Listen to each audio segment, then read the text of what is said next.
Ma question s'adresse au ministre de l'Intérieur et des Outre-mer.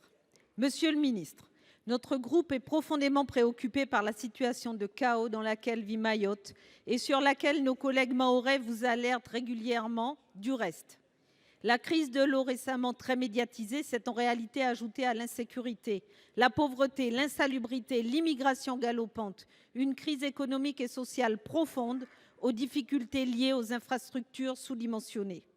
La population excédée paralyse Mayotte une nouvelle fois pour protester contre l'insécurité. Cette situation insurrectionnelle n'est pas plus acceptable à Mayotte qu'ailleurs dans notre République. Rétablir durablement la sécurité et l'autorité de l'État, ce doit être la priorité des priorités. L'immigration incontrôlée est à l'origine de la pression démographique. Il naît l'équivalent d'une classe par jour à la maternité.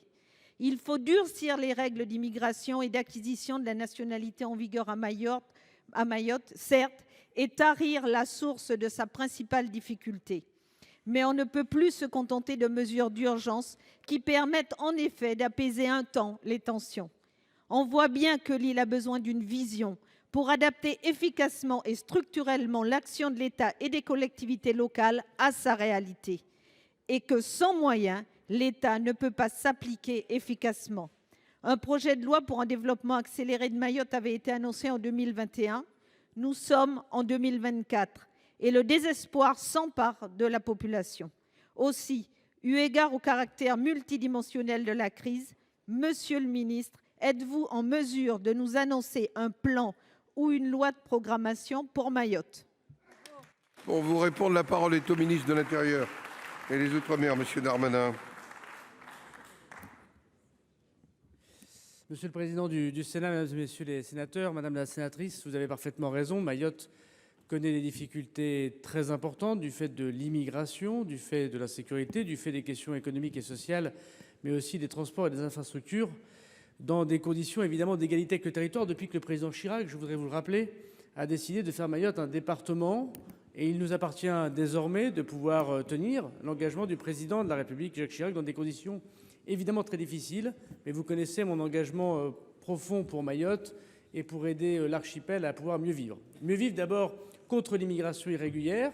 C'est le cas depuis l'opération Bambouchou. C'est le cas aussi avec la construction du 2e centre de rétention administrative. C'est le cas avec la loi immigration qui dispose désormais de moyens extrêmement importants pour lutter contre l'immigration irrégulière à Mayotte. Mais ce qui se passe en ce moment à Mayotte, ce n'est pas simplement de l'immigration qui viendrait des Comores ou de Madagascar, mais de l'Afrique des Grands Lacs, du fait de l'islamisme galopant dans ces territoires particuliers. Et à Cavani, le camp d'immigration que connaît Mayotte et qui a fait exploser, si je veux dire, une colère qui était déjà évidemment très sourde, j'ai pris des mesures sans précédent d'évacuation d'un terrain qui appartient au conseil départemental et pour la première fois de rapatriement en hexagone de personnes qui étaient reconnues comme réfugiées par l'asile français. Deuxièmement, le Premier ministre a annoncé dans son discours de politique générale un projet de loi Mayotte qui sera donc présenté très prochainement au Conseil des ministres et qui prévoit sur les questions économiques, sociales, de transport, d'infrastructures, un changement radical pour en effet faire de Mayotte un département, ce qui pose des questions aussi de cotisation et de prestations et qui doivent être la même que sur tout territoire national. Enfin, il faut un changement constitutionnel.